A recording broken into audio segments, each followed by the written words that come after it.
I'm Dorothy Walsh, 92 years old, and for 70 years I've carried a secret that could have destroyed everything I built after losing my husband in Korea. Last month, at what they're calling a forgotten war reunion, I finally learned the truth about why James never came home, and it wasn't enemy fire that killed him. The military officials who shook my hand had no idea. They were looking at the widow of the soldier they'd covered up for 7 decades. As I sat in that auditorium, listening to them honor the forgotten heroes, I clutched the letter that arrived just weeks ago, the one that revealed my husband died because of friendly fire, and how 3 officers buried the evidence to save their careers. What I'm about to tell you will show you that some wars never really end, and some secrets refuse to stay buried. Like and subscribe if you believe the truth should never be forgotten, even 70 years later. Before we jump back in, tell me where you're tuning in from, and if this story touches you, make sure you're subscribed because tomorrow I've saved something extra special for you. The wedding ring sits in my jewelry box, still in the same sealed envelope it arrived in 70 years ago. I've never worn it, not once. It came back with James's other personal effects, wrapped in military tissue paper that smelled like metal and sadness. Every time I look at it, I'm transported back to 1952, when I was Dorothy Miller, 22 years old, and so deeply in love, I could barely breathe. We'd only been married 3 months when James got his orders for Korea. 3 months of waking up next to each other, of learning how he liked his coffee and the way he hummed while shaving. 3 months of planning our future, the house we'd buy with his GI benefits, the children we'd have, the life we'd build together once he came home. It won't be long, he promised, sliding the ring onto my finger on our wedding day. I'll be back before you know it, and we'll start that family we've been dreaming about. I believed him. Why wouldn't I? He was 24, strong as an ox, and had survived basic training with flying colors. The war in Korea was winding down. Everyone said so. He'd do his duty, maybe see a little action, and come home with stories to tell our future children. The last letter I received from him was dated February 15, 1953.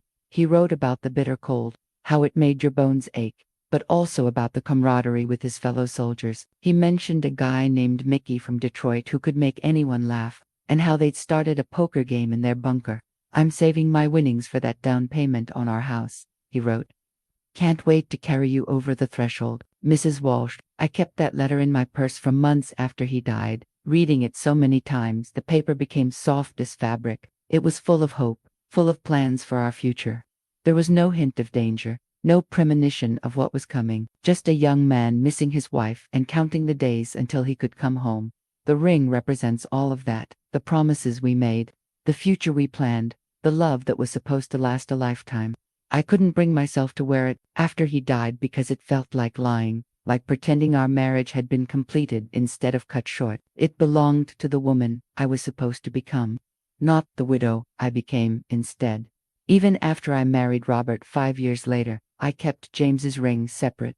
Robert understood. He was a good man who knew that loving someone new didn't mean forgetting someone who came before, but I always wondered if wearing James's ring would have felt like keeping him alive, or like refusing to let him rest in peace. The Western Union telegram arrived on March 3, 1953, at 2:47 in the afternoon. I know the exact time because I was watching the clock, waiting for my shift at the diner to end so I could go home and write to James. I'd been living with my parents since he deployed, trying to save money and stay busy while counting down the days until his return. The knock on the door was different from a regular visitor's knock, more formal, more hesitant.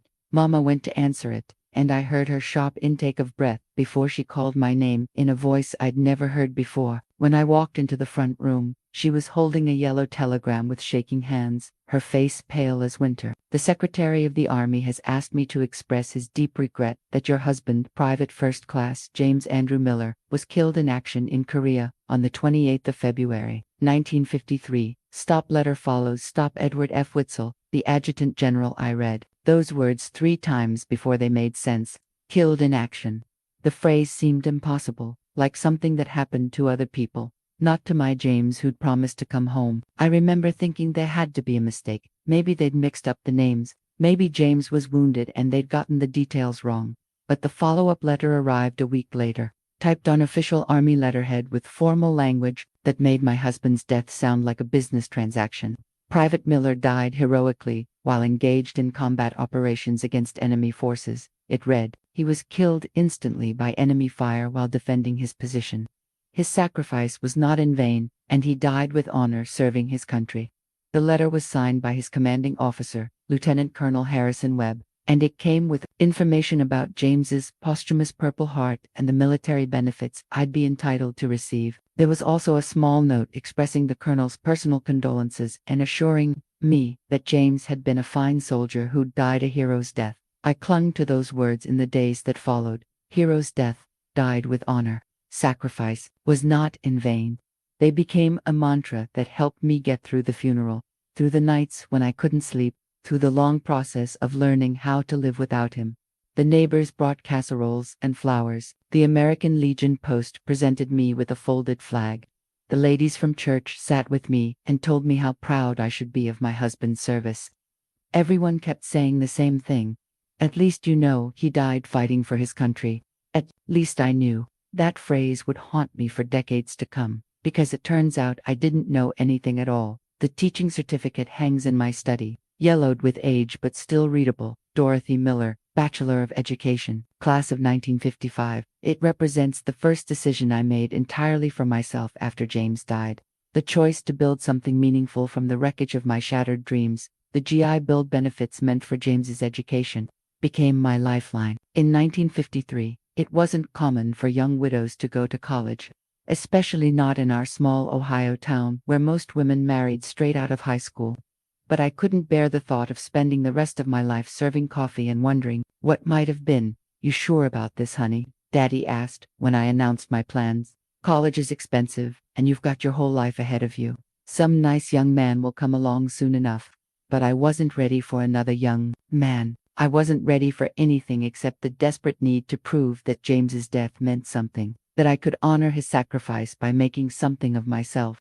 Education had always been important to him. He'd planned to study engineering after his service. If he couldn't fulfill that dream, maybe I could fulfill mine. The first day of classes was terrifying. I was older than most of the other students, and I carried myself with the careful composure of someone who'd already faced the worst thing that could happen. While my classmates worried about exams and social events, I studied with the intensity of someone who knew that life could change in an instant. Teaching came naturally to me. There was something healing about shaping young minds, about helping children discover their potential. Every student who learned to read, every shy child who found their voice, felt like a small victory against the senselessness of loss. It was at a faculty Christmas party in 1957 that I met Robert Walsh. He was the new principal at the elementary school where I taught, a quiet man with kind eyes who'd lost his first wife to cancer 2 years earlier. We understood each other's grief without having to explain it. Our courtship was careful, respectful of what we'd both lost. He never tried to replace James in my heart, and I never expected him to forget his Mary. We were two people who'd learned that love could exist in multiple forms, that honoring the past didn't mean sacrificing the future. We married in 1958, a small ceremony with just our families present. I kept James's last name professionally but became Dorothy Walsh at home. Our children, Susan, Michael, and Patricia, grew up knowing their mother had been married before, but James remained a gentle presence rather than a haunting one. Still, there were moments when the guilt overwhelmed me. How could I be happy when James would never have that chance? How could I raise children who weren't his, live in a house he'd never see, grow old when he'd died so young? The teaching certificate reminds me that I didn't just survive, I built something meaningful from my pain.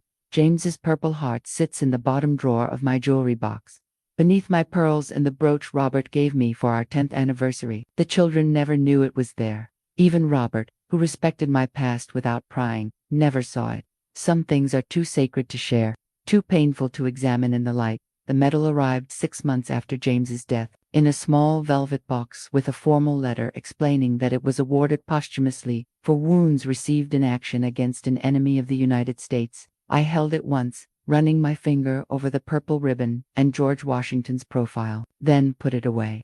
It felt wrong somehow, like accepting payment for something that could never be repaid. Raising 3 children meant that James became a careful secret, mentioned only when necessary. Susan, my eldest, asked once when she was 12 why I had a different last name at school.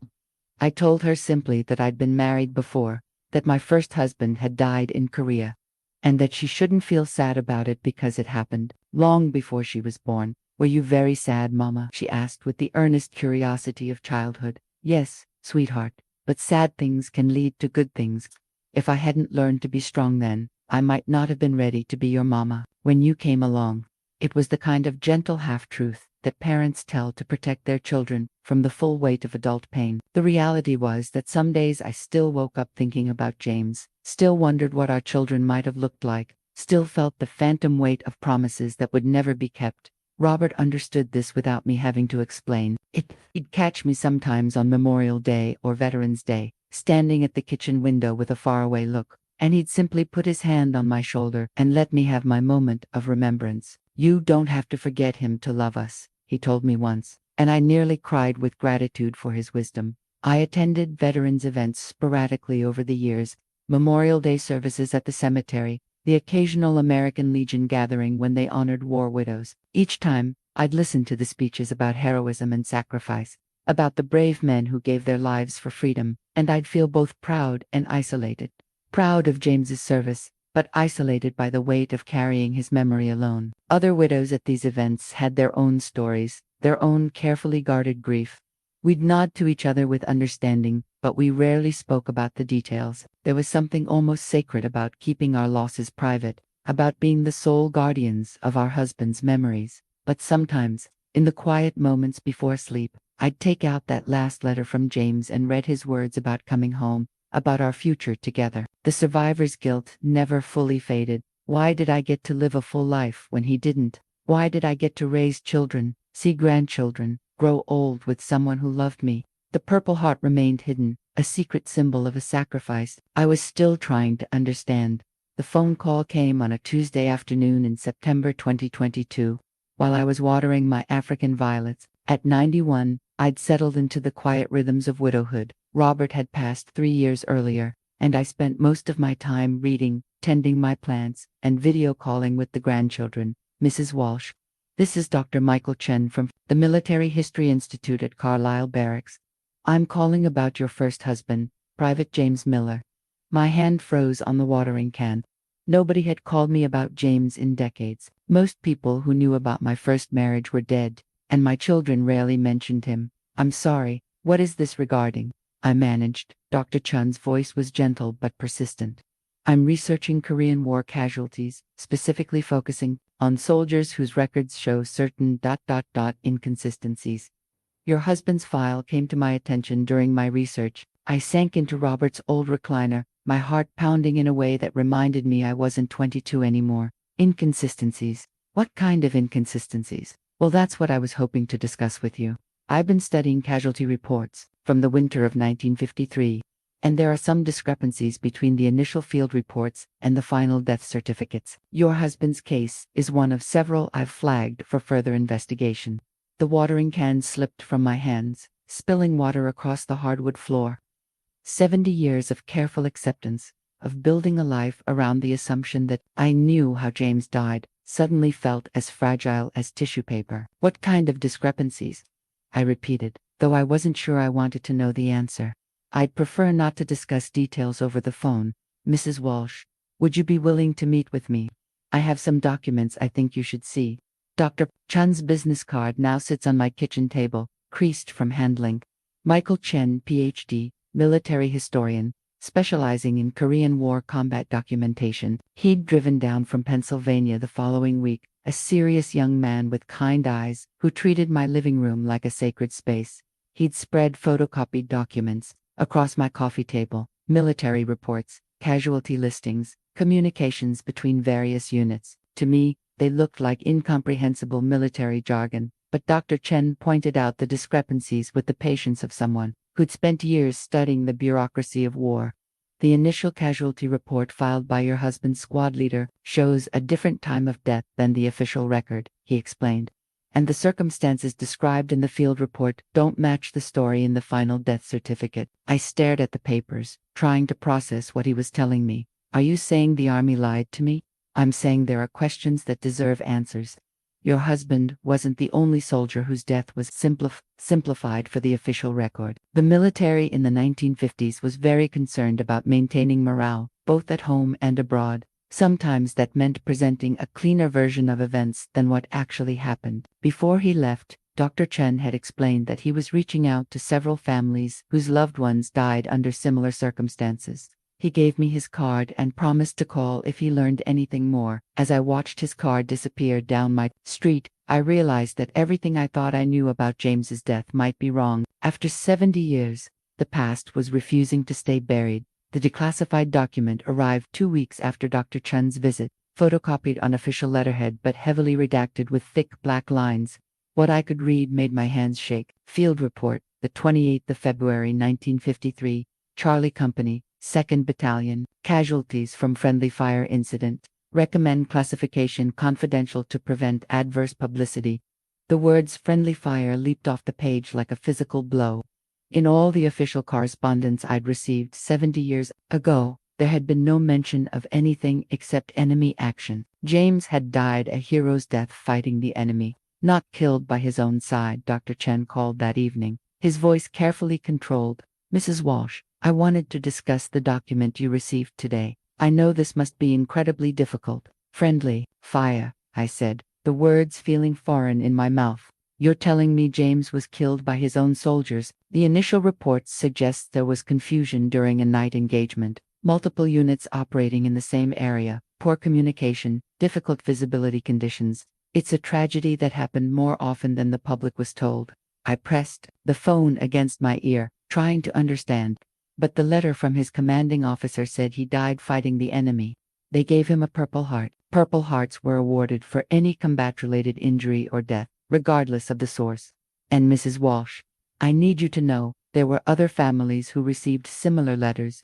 The military had standard language for these situations that emphasized heroism while avoiding ... complicate details. Over the following days, Dr. Chen shared more information. He'd connected with other military historians who'd been researching the same time period, and they'd identified at least a dozen similar cases, soldiers killed by friendly fire whose families were told they'd died in conventional combat. The Korean War was already unpopular at home, he explained during one of our phone calls. The military leadership was concerned about maintaining support for the war effort. Deaths from friendly fire were seen as particularly damaging to morale.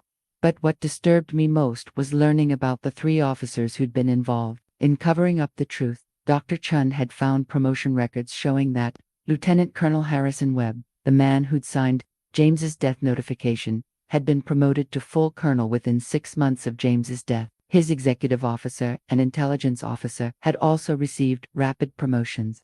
It's not uncommon for officers to advance during wartime, Dr. Chen said carefully, but the timing raises questions. Covering up friendly fire incidents was seen as protecting unit integrity and maintaining operational security. I started having trouble sleeping. Every night, I'd lie in bed staring at the ceiling, imagining those final moments of James's life. Had he seen the weapons pointed at him? Had he tried to identify himself? Had he died instantly? Or had he suffered, confused and betrayed by the very soldiers he'd trusted? The worst part was realizing how many people had known the truth and chosen to keep it buried. Not just the officers who filed the reports, but clerks who processed the paperwork, chaplains who wrote condolence letters, officials who approved the Purple Heart. An entire system had conspired to protect the living at the expense of the dead. I called my daughter Susan, now in her 60s, with grandchildren of her own. Mom, are you okay? You sound upset. How could I explain that the foundation of everything she knew about her mother's first marriage was built on lies? How could I tell her that the heroic story I'd shared, the carefully sanitized version that had comforted us both, was just another layer of deception? I'm fine, sweetheart. Just dealing with some old paperwork. But I wasn't fine. For the first time in 70 years, I was angry. The audio recording crackled with static, but the voice was clear. My name is Michael Anthony Kowalski, and I was there when Jimmy Miller died. I've kept quiet for 70 years, but Dr. Chen says it's time to tell the truth. I sat in my kitchen, laptop open in front of me, listening to the testimony of an 89-year-old man who'd carried the same burden I'd unknowingly carried. the weight of a lie that had defined decades of our lives. Jimmy was a good soldier, Mickey's voice continued. The name triggered a memory. James had written about a Mickey from Detroit, the one who could make everyone laugh. He was careful, followed orders, looked out for the younger guys. What happened that night wasn't his fault, and it wasn't really anybody's fault, but they made it sound like it was the enemy, and that's been eating at me ever since. Dr. Chen had tracked Mickey down through veterans' records, one of only 3 survivors from James's squad still alive. It had taken weeks of phone calls to convince him to speak, and even then, he'd only agreed to record his testimony, not meet in person. We were dug in about 2 clicks from the MLR, the main line of resistance, Mickey continued, his voice growing stronger as he settled into the memory. February 28th, cold as hell, couldn't see your hand in front of your face. Word came down that there were enemy infiltrators in the area, and we were supposed to be on high alert. I closed my eyes and tried to picture it. James crouched in a frozen foxhole, rifle in hand, straining to see through the darkness. Around 0300 hours, we heard movement. Sounded like a patrol coming in from the east. Jimmy was on watch, and he called out the challenge, halt. Who goes there? But whoever it was, they didn't give the right password. Mickey's breathing became labored, and there was a long pause before he continued. That's when it went to hell. Somebody opened fire, and then everybody was shooting. Muzzle flashes everywhere, guys shouting contradictory orders. In all that chaos, nobody could tell who was who. My hands were trembling as I listened to the description of those final moments. Jimmy got hit in the first volley. By the time we got some light on the situation, we realized we'd been shooting at Baker Company. They'd gotten lost in the dark and ended up in our sector. Wrong place, wrong time, and the password had been changed that morning, but somehow, nobody told them. The recording went quiet except for Mickey's breathing. When he spoke again, his voice was thick with emotion. 3 boys died that night, Jimmy, and 2 from Baker Company. But within hours, the officers were telling us it was an enemy probe, that we'd fought off a Chinese attack. They said if we talked about what really happened, we'd be caught for spreading false information that could damage unit morale. I had to pause the recording and walk to the window, looking out at my garden while trying to process what I was hearing. 70 years of believing that James had died fighting for his country, when he'd actually died because of a tragic mistake and a cover-up. When I resumed the recording, Mickey was explaining how the 3 officers, Webb, Captain Morris, and Lieutenant Rodriguez, had orchestrated the false narrative. They had us sign statements saying we'd been attacked by enemy forces, said it was for security reasons, that the real story could put other units at risk. We were just kids, 18, 19 years old, and these were officers telling us it was our patriotic duty to keep quiet. His voice broke slightly. I've thought about Jimmy Miller every day for 70 years, wondered about his family, whether his wife ever found out the truth. I should have spoken up back then, but I was scared, and then I was ashamed, and then, too much time had passed. The recording ended with Mickey's apology to James, to me, to the other families who'd been lied to. He'd included his phone number and said he'd answer any questions I might have. I'd sat in my kitchen for a long time after the recording ended, crying for the first time since Robert's funeral. Not just for James, but for Mickey, who'd carried this secret for 7 decades, and for all the other families who'd built their understanding of loss on a foundation of lies. The promotion records Dr. Chen sent me read like a catalog of rewards for deception. Lieutenant Colonel Harrison Webb, the man who'd signed James's death notification, had been promoted to full colonel just 6 months later. Captain David Morse became a major by Christmas 1953. Lieutenant Carlos Rodriguez made captain before the war ended. These weren't coincidences, Dr. Chen explained during our phone call. I've cross-referenced their personnel files with the timeline of the cover-up. Each of these men received commendations specifically for maintaining unit cohesion during difficult circumstances and exceptional leadership under enemy fire. I stared at the documents spread across my dining room table, the same table where I'd graded countless student papers, where my children had done their homework, where Robert and I had shared thousands of meals. Now it was covered with evidence of a spitty-rolled conspiracy. Lieutenant Colonel Webb had apparently been the architect of the cover-up. As the commanding officer, he'd had the authority to classify the incident and control the narrative. According to the records Dr. Chun had obtained, Webb had been facing a potential court-martial for earlier incidents involving inadequate communication protocols. The friendly fire incident could have ended his career. Instead of taking responsibility, Dr. Chun said, he saw an opportunity to turn a potential disaster into a victory story. 3 soldiers died, defending their position against enemy infiltration. It was the kind of heroic narrative that played well back home. Captain Morris had been the intelligence officer responsible for communication between units. His failure to ensure that Baker Company had the updated password made him directly responsible for the confusion that led to the shooting. But in the official record, he was credited with organizing the defense against the supposed enemy attack. Lieutenant Rodriguez, the youngest of the 3, had been the officer who actually gave the order to open fire. At 24, he was barely older than the soldiers under his command. But he was ambitious and terrified of being blamed for the deaths of his own men. The beauty of their plan, Dr. Chen continued, was that it transformed a bureaucratic failure into a combat victory. Instead of facing courts-martial, they all became heroes. Webb's promotion to colonel came with a commendation for decisive action in the face of enemy aggression. I learned that Webb had gone on to serve 2 more tours in Korea, eventually retiring as a brigadier general in 1967. He died in 1989. Taking his secrets to the grave, Maurice had left the army after Korea but parlayed his military record into a successful career in defense contracting. Rodriguez had stayed in the service for 30 years, retiring as a full colonel. They all benefited from James's death. I said, the words tasting bitter. They built their careers on lies. It gets worse, Dr. Chen said quietly. I've found records showing that Webb used the same cover-up strategy for at least 2 other friendly fire incidents during his time in Korea. He'd perfected a system for turning military failures into propaganda victories. The most infuriating part was learning how systematic the deception had been. The 3 officers hadn't just filed false reports. They'd coached the surviving soldiers on what to say, destroyed evidence that contradicted their narrative, and even influenced the language used in condolence letters to families.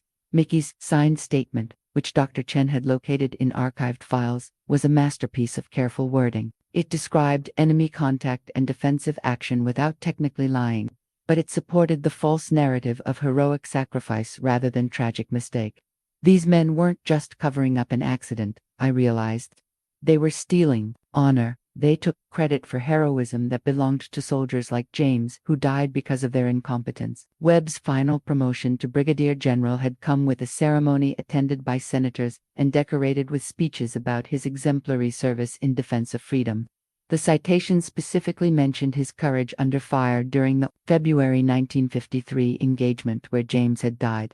I found myself wondering about their families. Did Webb's children know their father's success was built on lies? Did Maurice's grandchildren understand that their grandfather's comfortable retirement was funded by blood money?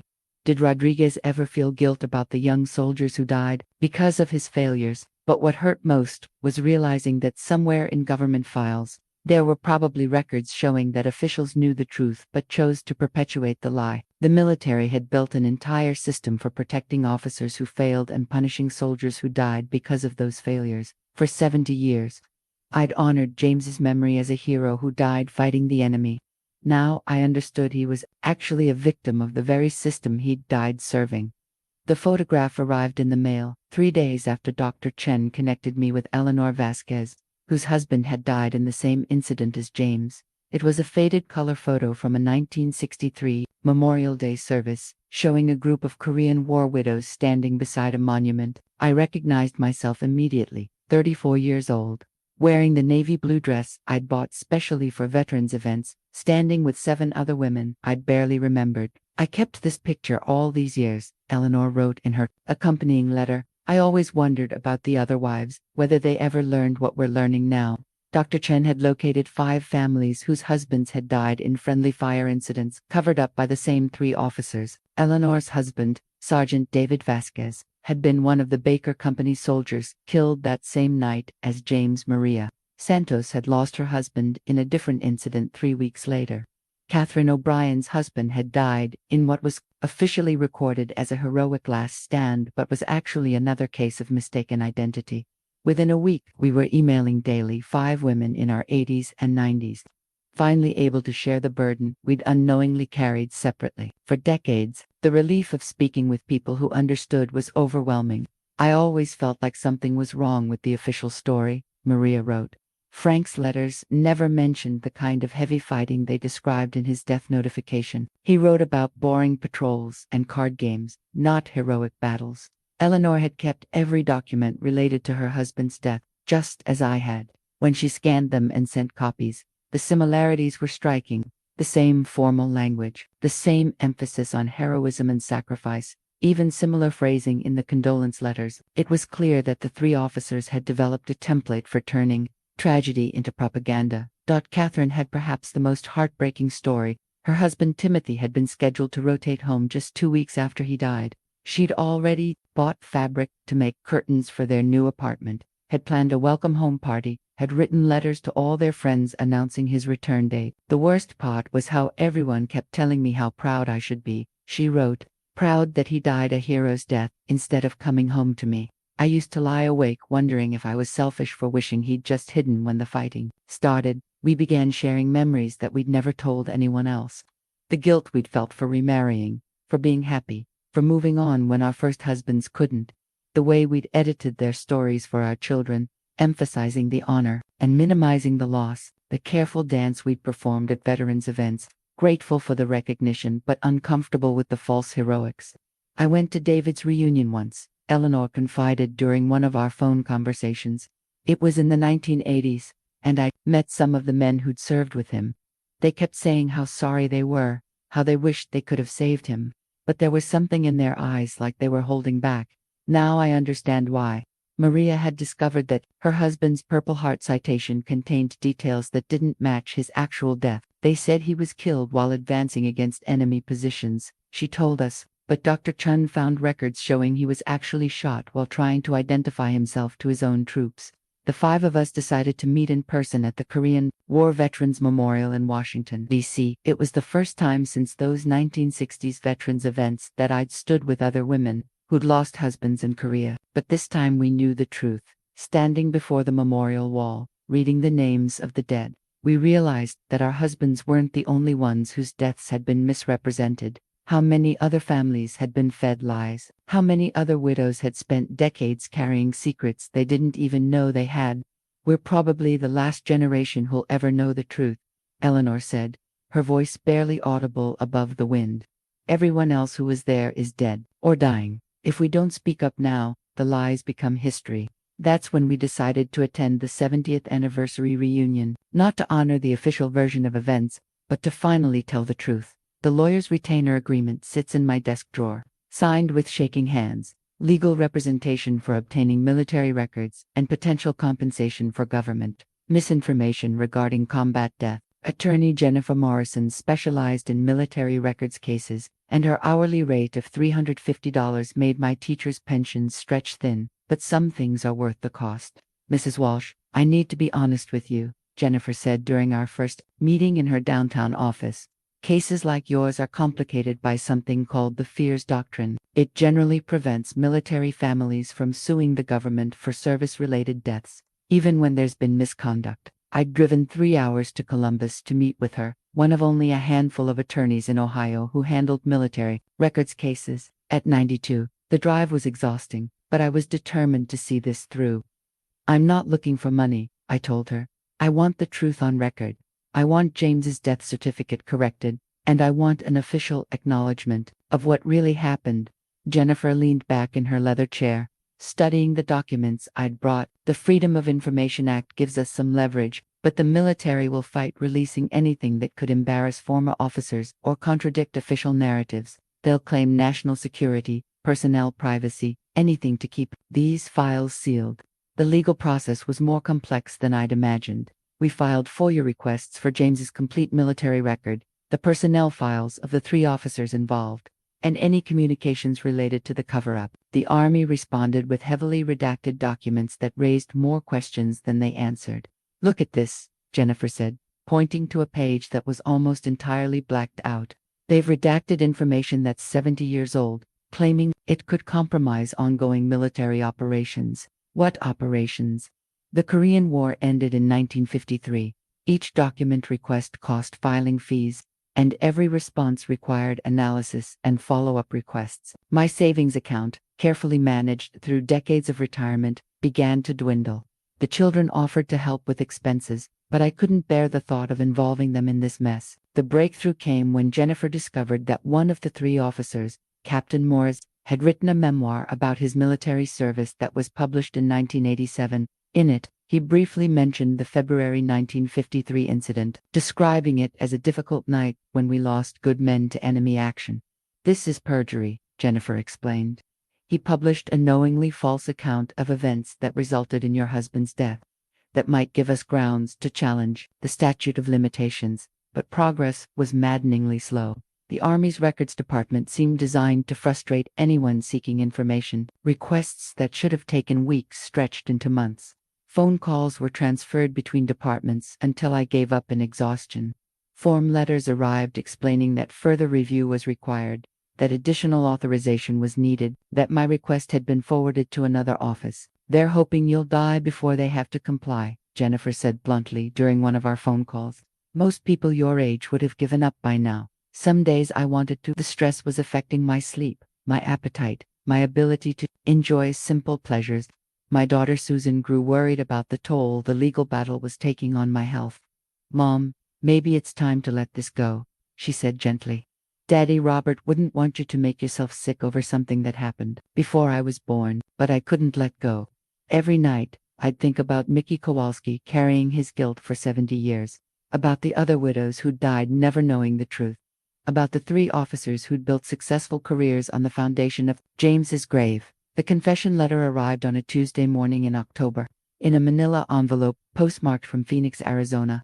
The return address showed estate of Carlos Rodriguez, and my hands trembled as I opened it. Inside was a handwritten letter dated just 3 weeks earlier, along with a note from Rodriguez's daughter explaining that her father had died of cancer and left instructions for this letter to be mailed to me. The letter itself was written in careful cursive on legal pad paper, the handwriting shaky but legible. "Dear Mrs. Miller Walsh, my name is Carlos Rodriguez, and I was a lieutenant in Korea when your husband James died on February 28, 1953. I am dying now, and I cannot take this secret to my grave. What I am about to tell you will be painful, but you deserve to know the truth after all these years. Your husband did not die fighting the enemy. He died because I gave an order to open fire on what I thought were Chinese infiltrators, but they were actually soldiers from Baker Company who had gotten lost in the dark. James Miller died because of my mistake, and then I participated in covering up that mistake to save my career. Colonel Webb, Captain Morris, and I falsified the reports. We told the surviving soldiers they would be court-martialed if they spoke the truth. We destroyed evidence and created false narratives about heroic last stands and enemy attacks. We let your husband be buried as a hero when he was actually a victim of our incompetence." I had to stop reading and walk to the kitchen, my heart pounding so hard I could hear it in my ears. After all the months of investigation, all the legal battles and FOIA requests, here was the confession I'd never expected to receive. The letter continued for 3 pages, detailing exactly how the cover-up had been orchestrated. Rodriguez described the meeting where the 3 officers had decided to classify the incident and create the false narrative. He explained how they'd coached the survivors on what to say, how they'd ensured that the death notifications contained no mention of friendly fire. "We told ourselves we were protecting the families from painful details," he wrote. "We said it was better for wives like you to believe your husbands died heroes rather than victims of military incompetence. But the truth is, we were protecting ourselves. We were cowards who let good men die for our mistakes and then built our careers on their graves." Rodriguez went on to describe how the cover-up had haunted him throughout his 30-year military career. He'd been promoted repeatedly, had received commendations for leadership, had retired with full honors, all based on his supposed heroic performance during the February 1953 incident. "I kept telling myself that speaking up would accomplish nothing," he wrote. "Your husband would still be dead. The other families had moved on, and revealing the truth would only cause more pain. But as I face my own death, I realized that was just more cowardice. I stole your right to know how your husband really died." The letter included specific details that corroborated everything Dr. Chen had discovered and everything Mickey Kowalski had testified. Rodriguez named the soldiers who'd been forced to sign false statements, described the documents that had been destroyed, even mentioned the rapid promotions that had followed the cover dash up. But the most devastating part was his description of James's final moments. Your husband called out the proper challenge when he heard us approaching. He identified himself clearly as American military, but in the darkness and confusion, with everyone terrified and trigger-happy, someone, I think it was me, shouted, "Fire!" Before we could properly identify the voices, James Miller died, calling out his name and unit designation, trying to prevent exactly what happened. The letter concluded with an apology that felt both sincere and inadequate. I know this confession comes too late to undo the damage we caused. I know it cannot bring back your husband or give you back the 70 years you spent believing a lie. But I hope it can give you some peace to know that James Miller was a good soldier who died serving his country. Even if the circumstances were different from what you were told, the heroism was his, not ours. We were the cowards. Rodriguez had included photocopies of documents he'd kept hidden for 70 years, the original casualty report before it was falsified, communications between the three officers planning the cover-up, even a copy of the speech Webb had given at Rodriguez's promotion ceremony, praising his decisive action during the February incident. I called Jennifer Morrison immediately, my voice shaking as I read portions of the letter over the phone. "This changes everything," she said. "A deathbed confession from one of the perpetrators, with documentary evidence. This is exactly what we need to force the army to correct your husband's records." But more than the legal implications, the letter finally gave me something I'd been seeking for months: certainty. After 70 years of living with a lie, I finally knew exactly how and why James had died. The Korean War memorial pamphlet sits on my coffee table, its cover featuring the bronze statues of soldiers trudging through imaginary snow. "Remembering the Forgotten War, 70th Anniversary Commemoration" reads the headline, with details about the November reunion in Washington, D.C. I'd requested the information months ago, back when attending seemed like a simple act of remembrance. Now it felt like preparing for battle. The drive to the memorial the week before the reunion was my rehearsal. I needed to see the place where I would finally tell the truth, needed to feel the weight of all those names carved in stone before I added my voice to their story. Standing before the memorial wall in the crisp October air, I read through the names until I found James A. Miller etched in black granite. My finger traced the letters, and for the first time in 70 years, I spoke to him directly. "I know what really happened now, Jimmy. I know you called out your name, that you tried to identify yourself. I know you died serving your country, just not the way they told me." The wind was cold, reminding me of his letters about the Korean winter, about how the cold made your bones ache. I pulled my coat tighter and continued, "I'm going to tell everyone the truth at the reunion. I don't know if it will make a difference, but I can't keep carrying this secret. You deserve better than the lies they built around your death." Back home, I began preparing what I would say. The reunion schedule included an open microphone session where family members could share memories or thoughts about their loved ones. It was meant to be a time for gentle reminiscences, not explosive revelations. I wrote and rewrote my remarks, trying to find the right balance between truth and respect for the other families present. Many of them would be hearing this story for the first time, and I didn't want to destroy their faith in their own loved ones. Service. My daughter Susan called while I was working on the speech. "Mom, are you sure about this? You've been through so much stress with the legal battles. Maybe it would be better to just attend quietly and honor James's memory privately." I understood her concern. The past year had taken a toll on my health, and the family was worried about me traveling alone to Washington at my age. But some things are more important than comfort. "Your father, Robert, always taught you children to stand up for what's right, even when it's difficult," I reminded her. "This is what's right." The night before leaving for the reunion, I laid out the documents I would bring: Rodriguez's confession letter, photocopies of the falsified reports, Mickey Kowalski's testimony, and the original death notification I'd received 70 years ago. I also packed James's Purple Heart medal, the first time it had left my house since 1953. Eleanor Vasquez called to confirm our plan to meet at the reunion. The other widows, Maria, Catherine, and Helen, whose story was similar to ours, would be there as well. "We've decided to support each other, to present a united front when the truth came out." "Are you nervous?" Eleanor asked. "Terrified," I admitted, but also relieved. "I'm tired of carrying other people's lies." I spent the evening before departure reading James's last letter one more time. the one where he'd written about coming home and starting our family. For 70 years, that letter had represented lost dreams and unfulfilled promises. Now it felt like a reminder of why the truth mattered.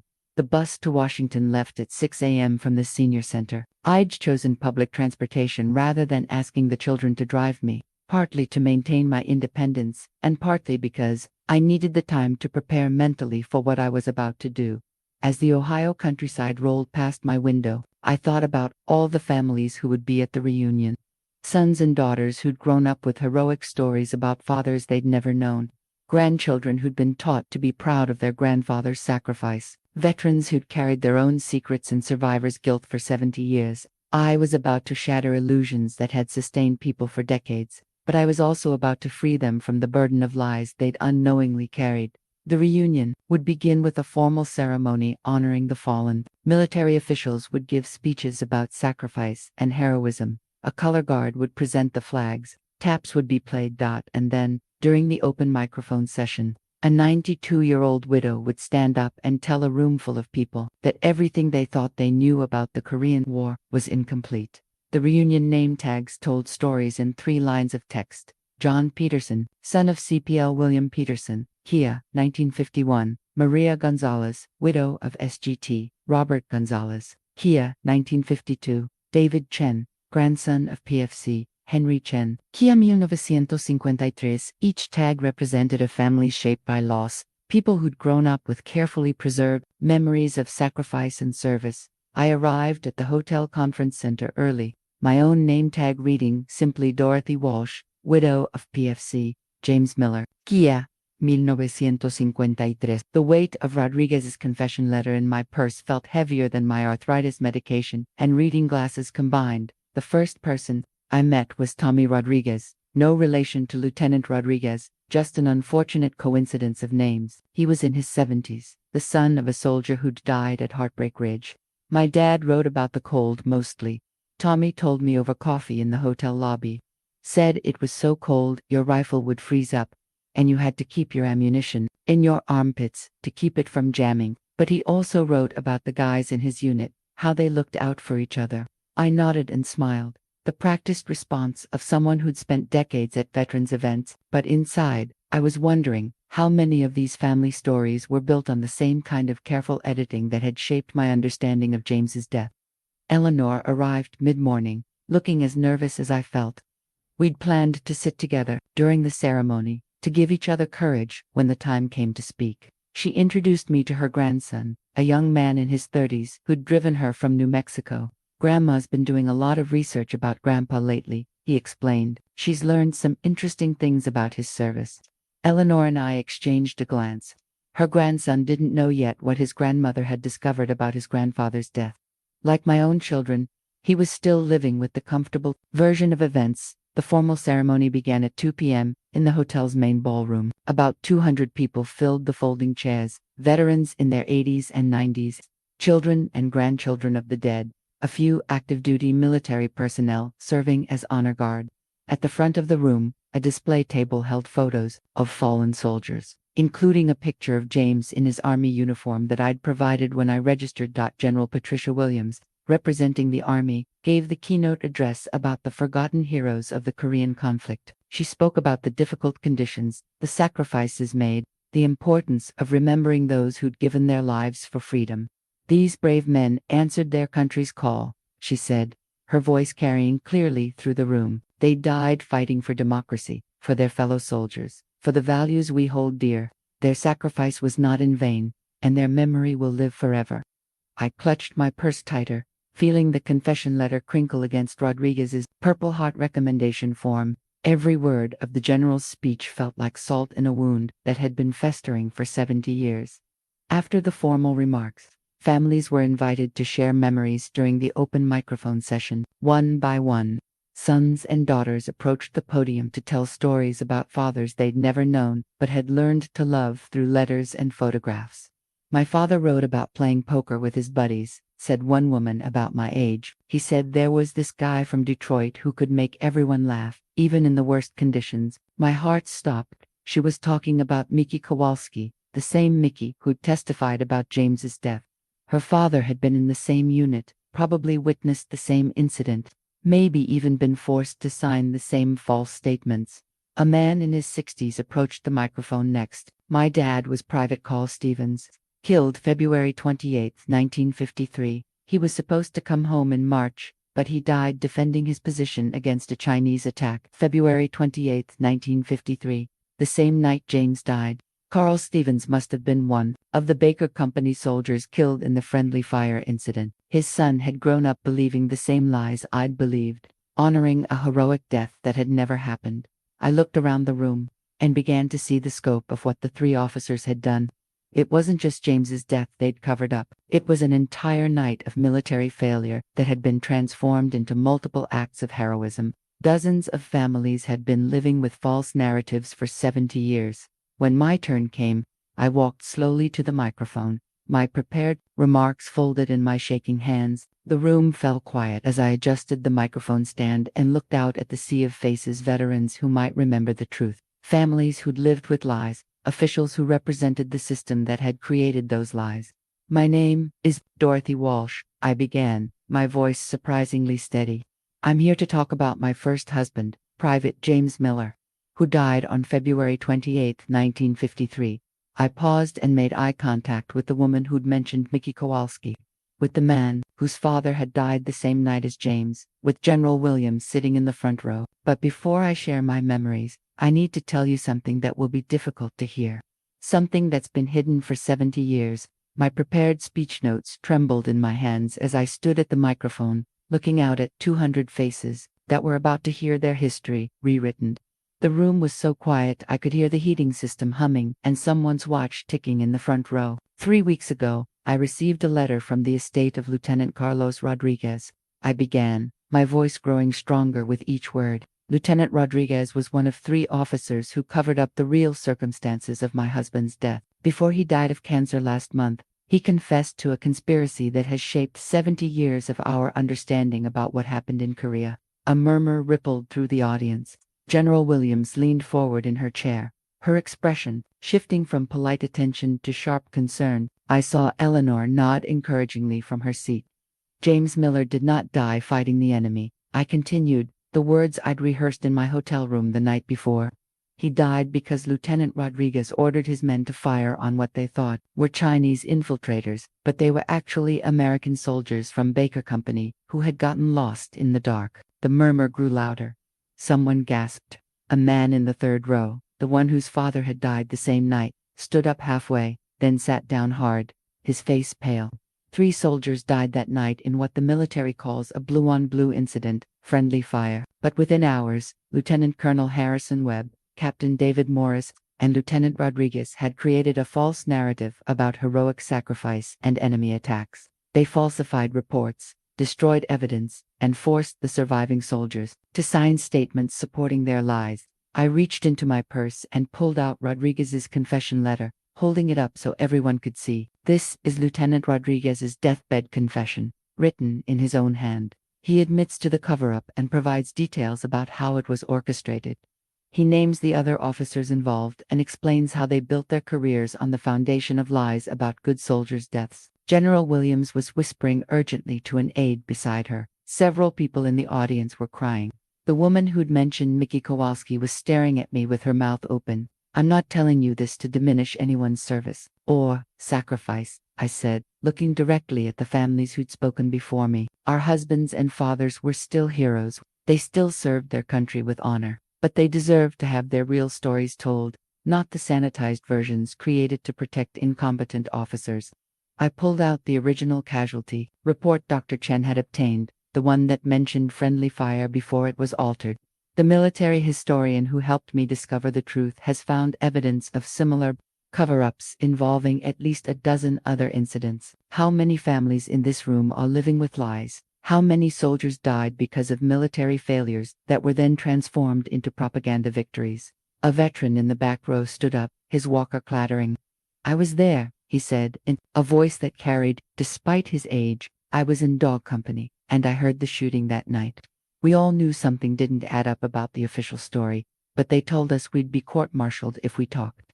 Another voice joined in from across the room. My unit was ordered to avoid that sector for weeks after the incident. They said it was because of enemy activity, but now I wonder if it was to prevent us from asking questions. General Williams stood up, clearly intending to restore order or end the session, but I wasn't finished. I have copies of documents for anyone who wants to see them, I announced, my voice rising above the growing conversations throughout the room.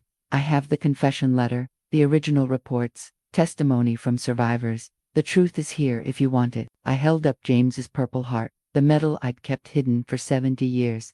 This medal was awarded to my husband for his sacrifice. He earned it, but not the way they told me. He earned it by serving his country faithfully, by following orders, by being in the wrong place at the wrong time because his officers failed to do their jobs properly. That's still heroism, but it's honest heroism. The room erupted in conversations, arguments, and tears. Some people were angry at me for disrupting the ceremony, at the military for lying, at themselves for believing what they'd been told. Others seemed relieved, as if a burden they didn't know they were carrying had suddenly been lifted. General Williams approached the microphone, clearly intending to take control of the situation. But before she could speak, the man whose father had died February 28th stood up again. "Mrs. Walsh," he called out, his voice shaking. "Do you have information about my father, Carl Stevens?" I nodded. "According to the confession letter and the original reports, your father was one of the Baker Company soldiers killed in the same incident as my husband. He died because Lieutenant Rodriguez ordered his men to fire before properly identifying the approaching patrol." He sat down heavily, his wife putting her arms around him. Across the room, other family members were connecting the dots, realizing that their carefully preserved stories might also be built on lies. "I know this is difficult," I said into the microphone before General Williams could take it. "I know it changes everything you thought you knew. But our loved ones deserve the truth, even if it's complicated and painful, especially if it's complicated and painful." As I walked back to my seat, the room buzzing with shocked conversations, I felt something I hadn't experienced in 70 years. The weight of secrets finally lifted from my shoulders. The newspaper clipping arrived in my mailbox 3 days after I returned from Washington. World War II veteran exposes Korean War cover-up at memorial service. The photo showed me at the microphone, Rodriguez's confession letter held high, with General Williams looking stunned in the background. The article had been picked up by wire services and appeared in newspapers across the country. My phone started ringing at 6 a.m. the day the story broke. Reporters, historians, other veterans' families who'd read the article and wondered about their own stories. The local TV station wanted an interview. A documentary filmmaker called from California, asking if I'd participate in a film about military cover-ups. "Mrs. Walsh, this is Colonel Jennifer Martinez from the Army's Office of Public Affairs," said one caller. "We'd like to discuss your recent statements and review the documents you referenced." I'd expected pushback from the military, but Colonel Martinez sounded more resigned than defensive. Within a week, she was sitting in my living room with 2 other officers, examining photocopies of Rodriguez's confession letter and the falsified reports. "These are serious allegations," Colonel Martinez said carefully. "If substantiated, they would require us to review and potentially correct multiple service records." The other families affected by the cover-up were experiencing similar attention. Eleanor Vasquez called to tell me that a reporter from the Albuquerque Journal had interviewed her about her husband's death. Carl Stevens' son had been contacted by military officials asking to review his father's records, but not all the attention was welcome. I received angry letters from some veterans' families who felt I'd dishonored the memory of Korean War service members. One woman wrote, "My brother died fighting for his country, and you're trying to turn all our heroes into victims of friendly fire. Some truths are better left buried." The criticism hurt, but it was overwhelmed by support from unexpected sources. Mickey Kowalski called from Detroit, his voice shaking with emotion. "Mrs. Walsh, I've been watching the news coverage. I can't tell you what it means to finally have this out in the open. I've carried this guilt for 70 years, wondering if I should have spoken up sooner." Other Korean War veterans began coming forward with their own stories of incidents that didn't match official records. A man from Oregon wrote to tell me about a helicopter crash that had been blamed on enemy fire but was actually caused by mechanical failure. A woman in Florida shared documents showing that her husband's unit had been involved in a friendly fire incident that was covered up by the same 3 officers. The most significant development came 2 weeks after the reunion, when General Williams announced that the Army would conduct a formal review of casualty records from the winter of 1953. In a carefully worded press release, she stated that new information has come to light regarding certain incidents during the Korean conflict that merit investigation. Dr. Chen called to congratulate me on forcing the military's hand. "You've accomplished something historians have been trying to do for decades," he said. "You've forced them to acknowledge that the official record is incomplete." The review process moved surprisingly quickly, perhaps because the evidence was so overwhelming. Within a month, military investigators had confirmed the basic facts of Rodriguez's confession. They'd located archived documents that corroborated his account and interviewed the few surviving witnesses who were still alive. But the most emotional moment came when I received a call from Rodriguez's daughter in Phoenix. "Mrs. Walsh, I wanted to thank you for what you did at the reunion. My father carried tremendous guilt about Korea his entire life. He never told us details, but we knew something haunted him. After he wrote that confession letter, in his final weeks, he seemed more peaceful than he'd been in years. I think finally telling the truth gave him some redemption." Local news coverage brought other unexpected connections. A woman from the next county called to tell me that her grandfather had served in James's unit and had always insisted that something was wrong with the official story of the February 28th incident. "Grandpa used to say that Jimmy Miller was a good soldier who got a raw deal," she told me. "He never explained what he meant, but he'd get angry whenever anyone talked about heroes and glory. Now I understand why." The media attention also attracted the interest of Senator Patricia Walsh, no relation, despite the shared name, who announced that her Veterans Affairs Subcommittee would hold hearings on military record accuracy and the process for correcting historical errors. 3 months after the reunion, I received an official letter from the Department of the Army. The letterhead was similar to the casualty notification I'd received 70 years earlier, but the message was very different. The Department of the Army acknowledges errors in the original casualty report for Private First Class James Andrew Miller and will issue corrected documentation reflecting the actual circumstances of his death. The official military correction document arrived on a cold February morning, exactly 70 years and 11 months after James's death. The envelope was marked "Official Business" in red letters, and inside was a formal amendment to his service record. Cause of death, previously listed as killed in action by enemy forces, corrected to killed in action by friendly fire during combat operations. It was the validation I'd fought for, but holding the corrected record in my hands felt both triumphant and heartbreaking. 70 years too late for me to grieve properly, too late for James's parents who died believing their son was a war hero, too late for all the decisions I'd made based on incomplete information. The Army's formal ceremony to honor the corrected records took place at Arlington National Cemetery on a sunny April morning. General Williams, who'd seemed so shocked at the reunion, had become an advocate for transparency in military records. She stood at the podium before about 50 family members whose loved ones' records had been corrected. "Today, we honor not just the sacrifice of these soldiers, but the courage of their families who insisted on truth over comfortable lies," she said. Private James Miller, Sergeant David Vasquez, Private Carl Stevens, and the others who died that February night served their country with honor. The circumstances of their deaths do not diminish their service. They enhance it by showing us the real cost of war. Eleanor sat beside me during the ceremony, both of us in our best dresses despite the difficulty of traveling at our age. At 93, every public appearance felt like it might be my last. But this was too important to miss. When General Williams called my name to receive the corrected Purple Heart citation, I walked slowly to the front with my cane, thinking about all the people who should have been there to witness this moment. James's parents, who'd died believing the lie. Robert, who'd supported my search for truth without ever knowing what I was really seeking. The other widows who'd died carrying secrets they'd never known they had.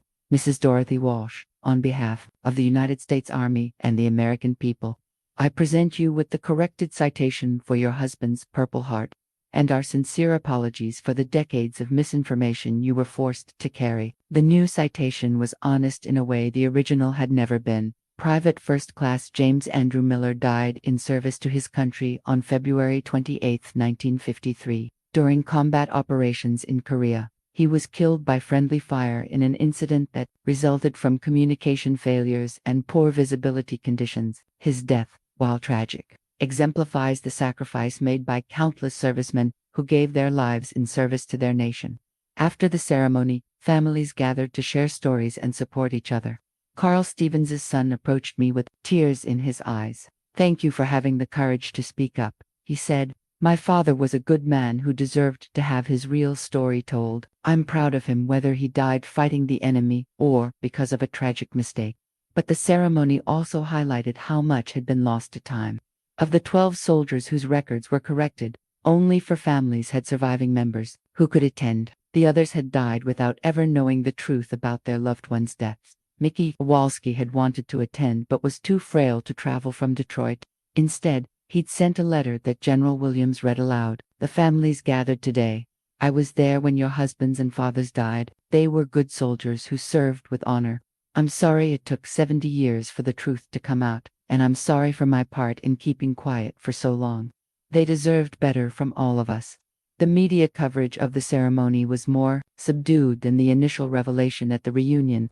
A few articles appeared in military publications and veterans' websites, but the general public had moved on to other stories. Truth, it seemed, was less newsworthy than scandal. My children attended the ceremony, finally understanding the full scope of what their mother had been fighting for. Susan held my arm as we walked back to the car afterward. "I'm proud of you, Mom," she said quietly. "Daddy Robert would be proud too. You did the right thing, even when it was hard."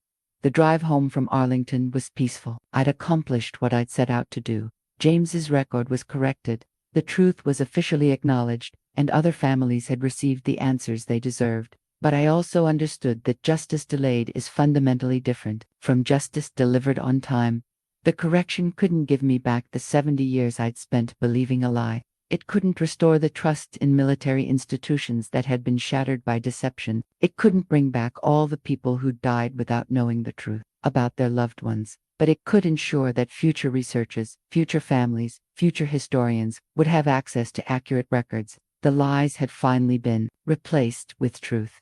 However, belatedly, James's war journal arrived in a manila envelope 6 months after the Arlington ceremony, along with a letter from the Army's Human Resources Command explaining that it had been discovered during the investigation into his death. For 70 years, his personal writings had been classified and stored in a vault, deemed too sensitive for family release because they contradicted the official narrative. The journal was a small leather-bound notebook with entries dating from his arrival in Korea through February 27, 1953, the day before he died. His handwriting, so familiar from the letters I'd treasured, filled every page with observations about military life, descriptions of his fellow soldiers, and thoughts about home. January 15, 1953. Mickey from Detroit taught us a new card game. Today, he's always finding ways to keep our spirits up, even when the cold makes your teeth ache.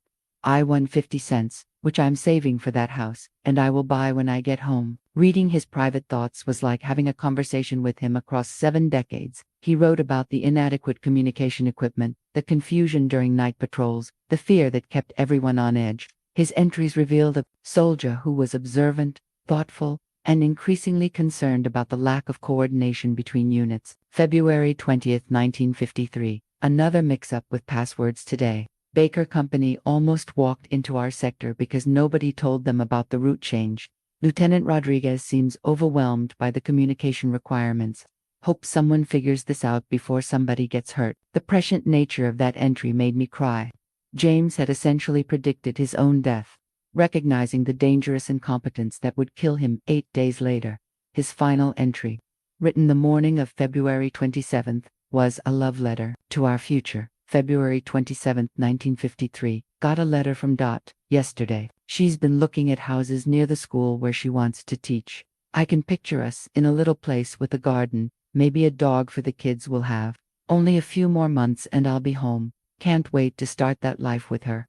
The journal revealed that James had been planning to request a transfer to a different unit because of his concerns about leadership and communication failures. He'd never submitted the request. Death came first. Dr. Chen called when he heard about the journal's release. This is historically significant. Mrs. Walsh, Your husband documented the systemic problems that led to multiple friendly fire incidents. Military historians will study this for decades. I'd already made my decision about what to do with James's writings.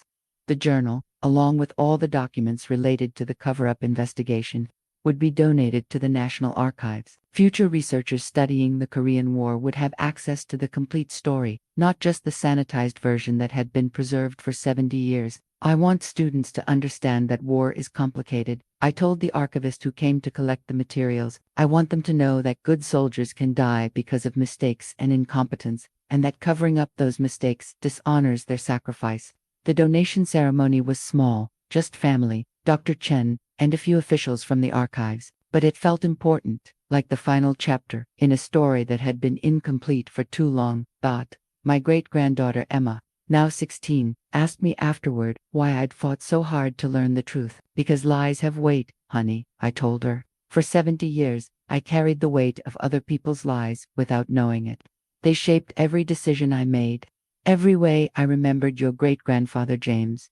Truth is lighter than lies, even when it's painful. The Korean War Veterans Memorial now includes a small plaque acknowledging that some records were incomplete or inaccurate, and directing visitors to archived materials for more complete information. It's not much, but it's honest. I'm 90 now, and I don't have many more battles left in me, but I've accomplished what I set out to do. James's real story is part of the historical record. The 3 officers who built their careers on his death have been exposed, even though they're all dead and beyond earthly justice. Other families have learned the truth about their loved ones. Most importantly, I've learned that it's never too late to seek truth, never too late to demand accountability, never too late to honor the dead by insisting on honesty about their lives and deaths. James Miller was a good soldier who died serving his country. Not the way I was told for 70 years, but in a way that was real and complicated and human. His death meant something not because it fit a heroic narrative, but because he was a real person with real dreams who deserved to have his real story told. The war may have been forgotten by many, but the truth about it will live on in archives and records and the memories of those who insisted that lies are not acceptable substitutes for difficult realities. Some secrets refuse to stay buried. Sometimes that's the most important legacy we can leave.